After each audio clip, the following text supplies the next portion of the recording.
Moving on now, the recent move by the Central Bank of Nigeria to reverse the minimum requirements for Nigerian banks marks a pivotal step in fortifying the resilience and stability of the country's banking sector.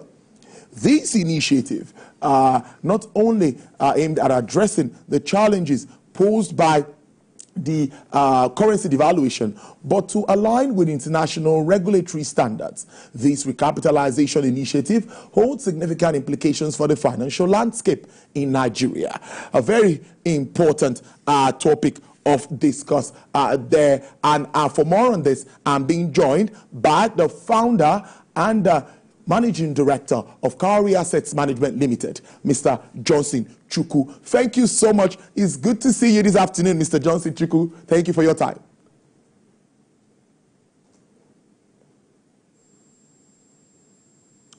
Well, you can hear me, but I cannot hear you. Okay, I was saying thank you for having me. Good day. Can you hear me now? Yes, loud and clear. So let's get talking. Looking at the figures we've seen before now, reports shows that Nigerian banks are solid, stable. So if that is the case, why do we need to recapitalize? Can you make us understand why this is necessary as being introduced by the Apex Bank?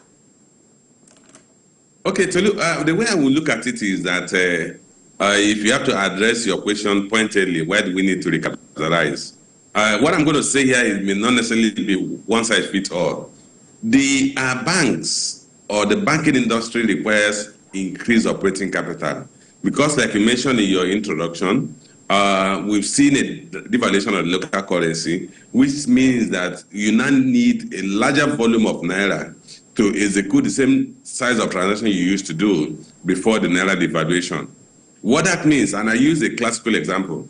Until recently, prior to the deregulation of the downstream sector or removal of subsidy on fuel, PMS, a 15,000 metric ton of fuel import required about 4 billion naira. Today, a 15,000 metric tons of fuel requires between 12 and 15 billion naira because of that shift in exchange rate and shift in price levels.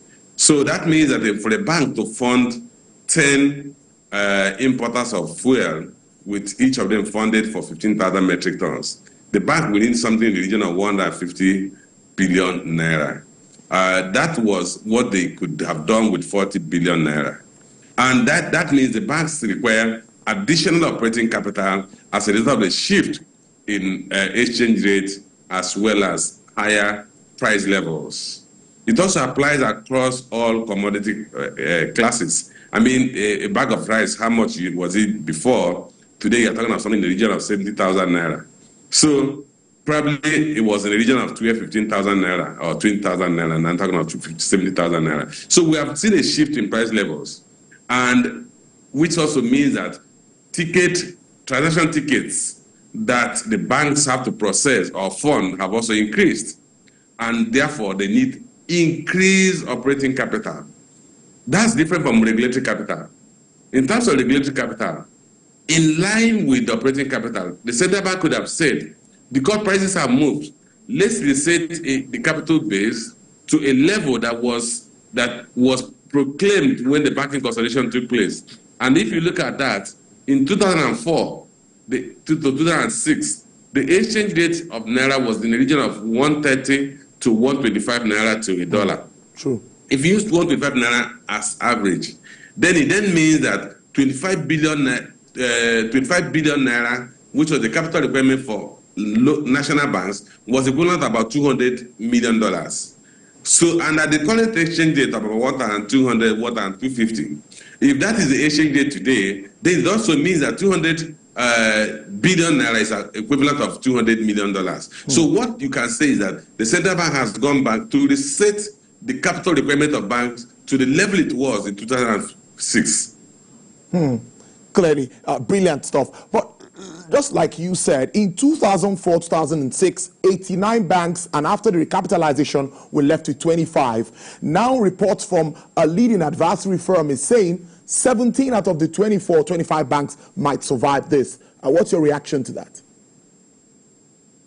Well, I've actually avoided the speculation that so and so banks will survive, because I was a witness to the consolidation that took place in 2004 to 2006, and I can tell you too that some banks we felt were small are some of the biggest banks in Nigeria today, because they adopted both inorganic and organic growth strategies, and they recapitalized. Access Bank is a living example of that. I recall when the consolidation was taking place, Access Bank shareholders fund was either 2.8 billion or 3.2 billion. In that range, between 2.8 and 3.2 billion. They were considered as a marginal player, but they adopted strategy that led them to become one of the biggest banks in the country. So it will be trite for anybody to sit back now and begin to speculate on who will meet that and who will not meet that. Operators, shareholders, and directors of companies or the banks will be mapping out their strategy on what they want to do. So we'll wait for them to submit their recapitalization plan to central bank before we then begin to speculate on how many banks will be left and who will survive. But one of the concerns I have is the concept of excluding retained earnings in determining the capital base of banks. Interesting stuff. The federal government is also targeting a $1 trillion economy. The CBN governor said this at the first meeting of the bankers, the CIBN meeting in Lagos. That was his first presentation to the public and, of course, to the business community. Now, some say this is part of the aims, part of the ways or initiative that would lead to actualizing a $1 trillion economy. But how factual or how feasible is this? Actually, I think some people are misreading how the economy works. The economy is not driven by the capitalization of banks. The economy is driven by economic activities, productive activities that are generating value or creating value. And that is what the banks fund. The bank's capital requirements, which are basically related to having single obligor limits, having buffers that will protect the bank in case of losses, are not what drives economic growth. Economic growth is driven by policy environment, incentive created by the executive or by the government, tax incentive, trade incentives, infrastructural supply, ease of doing business, policies targeted at specific sectors of the economy that incentivizes investment in those sectors of the economy. And that's what will create a deal pipelines that the banks will fund.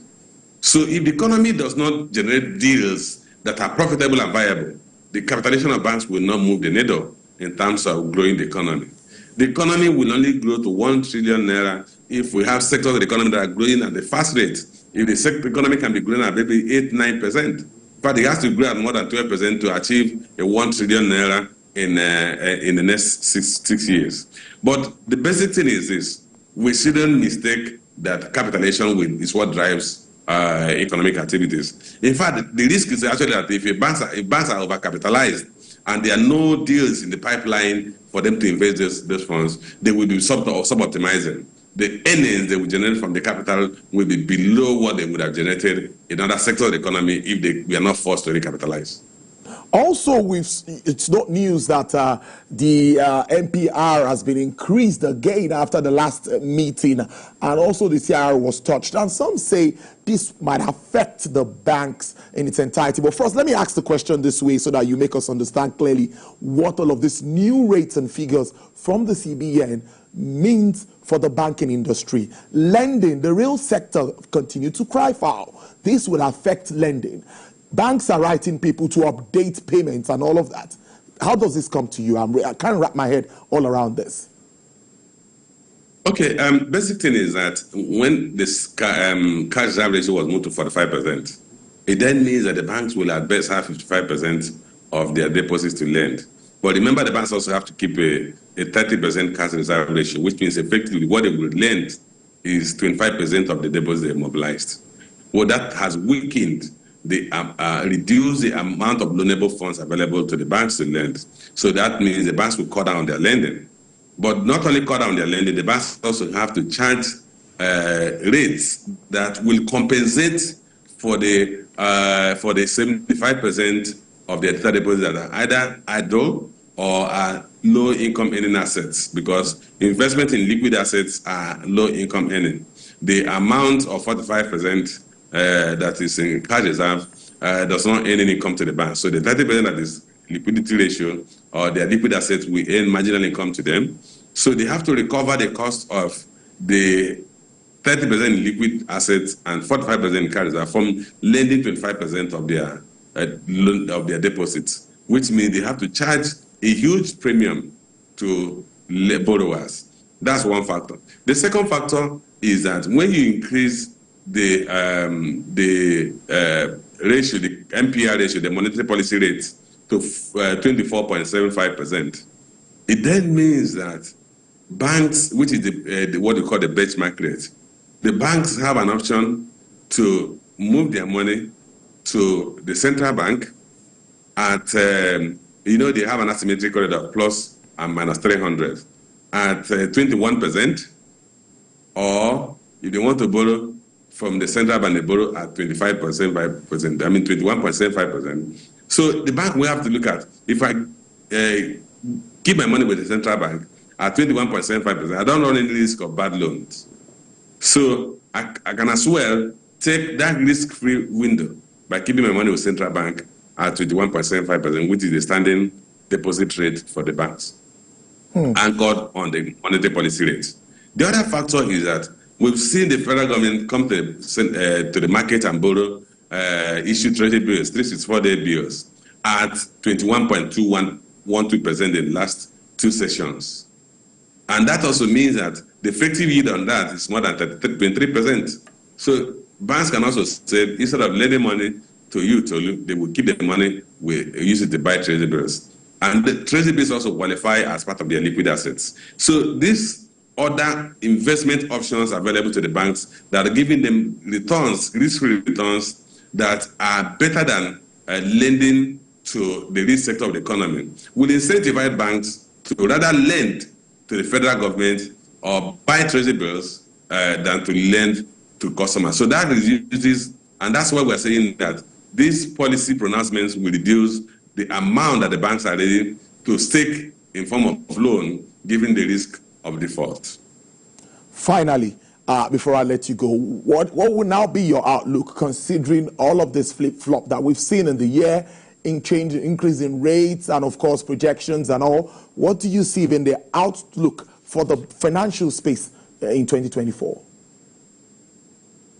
Well, if you look at the outlook for the financial system, I think, the timeline for the recapitalization in 2 years is enough time for the banks to sort out the issue of retained earnings, and I believe the central bank will revise that.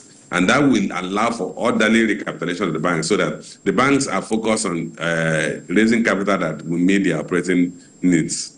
In terms of instruments in the market, I believe investors' appetite or interest will remain in the fixed income space, so the investors will be buying more of federal government treasury bills, and banks will remain in the short end of the market, either lending to federal government in form of treasury bills or leaving their money with the central bank in form of standing deposit facility investment.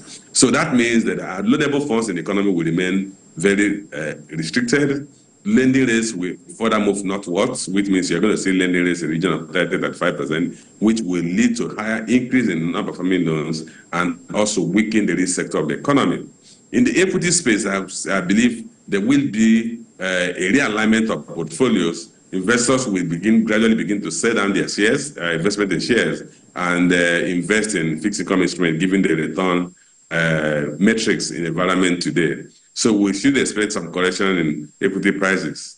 In the bond space, I think investors are not going to be very aggressive in the bond space if they expect rates to continue to go up. So we're going to see a largely weak demand for long-dated debt instruments because of the attractive yield in short-term debt instruments.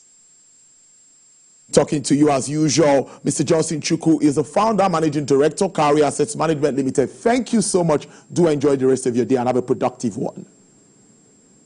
Thank you for having me. Coming up on our show now, we'll shift our focus to the power sector. Yes, I know you're interested. You want